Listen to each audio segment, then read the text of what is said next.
Welcome back to my backyard snack yard.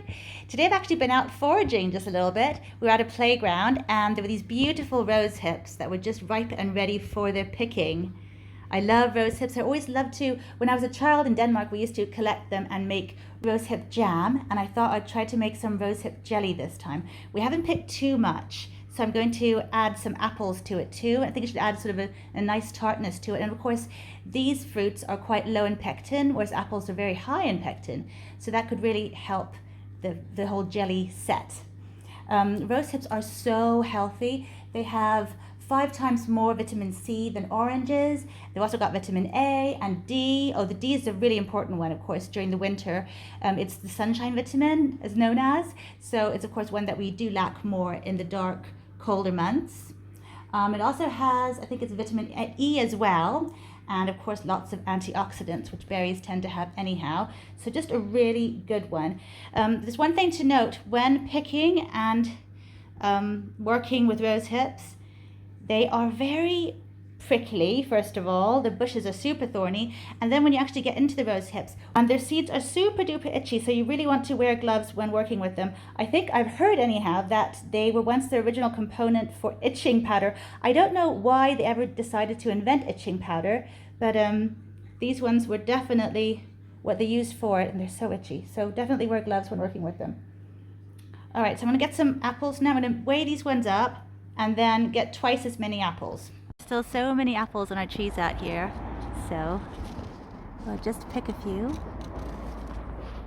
Some nice red ones up there that have gotten lots of sunshine.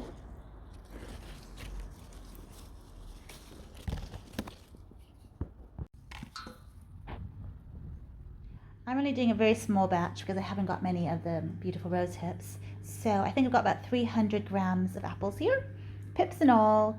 We're just going to be making it into a jelly, of course, so we're not going to use the actual apples. So I'm taking them now, putting them into a pot with some water.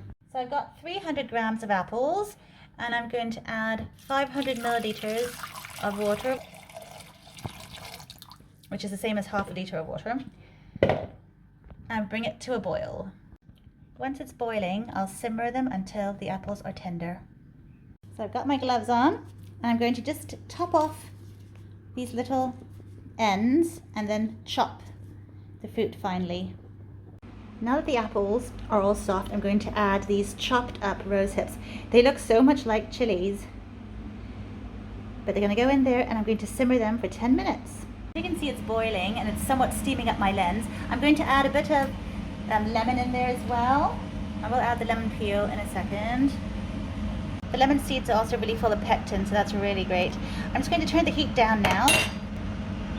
Leave it to cool down slightly. Now I've seen some really beautiful contraptions for making jelly, but what I've got here is a colander over a bowl, and there's quite a bit of space in there for all the drips. And I've got a bit of cheesecloth here. Now it's really, really important that it can just drip, drip, drip for as long as it needs. Because if you squeeze anything, if you push any of the fruit through, if you strain it, if you do anything, you're going to end up having a really cloudy jelly, which apparently you don't want. Sometimes I wonder, would that be so horrible? But apparently it is. So we just pour all of this in here and just let it drip through slowly. It actually seems to be dripping through quite quickly, maybe because there's not that much of it. I must say the steam that's coming up here just smells so gorgeous. It's got this really sweet apple fragrance, but also there's also like vanilla in there. Usually when I make this kind of rosehip jam, I tend to add some vanilla, but this one seems to have some of that all on its own. How delightful. Okay, so we just have to let it drip through because that water down there is going to become our jelly. You can just cover it up like this to make sure no fruit flies get in there. So after hours and hours of dripping slowly into a pan, this is what I've got. There is 352 milliliters of this beautiful, beautiful liquid.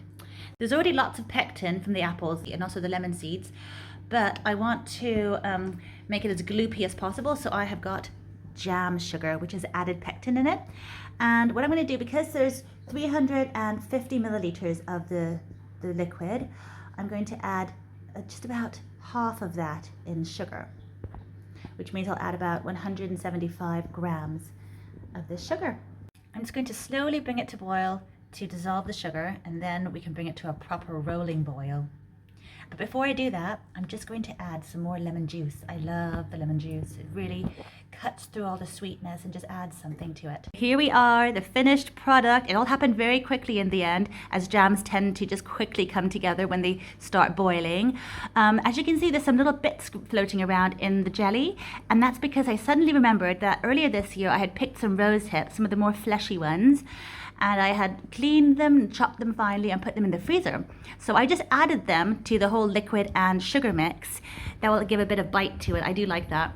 And then as soon as it reached boil, I made sure that it was really properly setting. You do that with a little test, a little wrinkle test it's called. You put a little dollop of jam on, and if it wrinkles, it's ready. And it certainly was very quickly.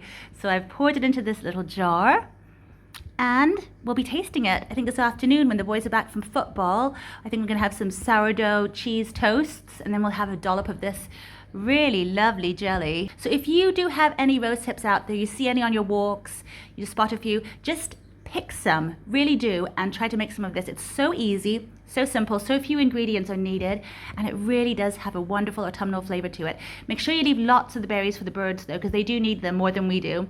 But these are so full of all kinds of nutrition, all kinds of vitamins, as I was talking about earlier. Just really, really a great thing to get picking. So thank you so much for watching. I hope you enjoyed this. I do love foraging, and I'll see you next time. Bye for now.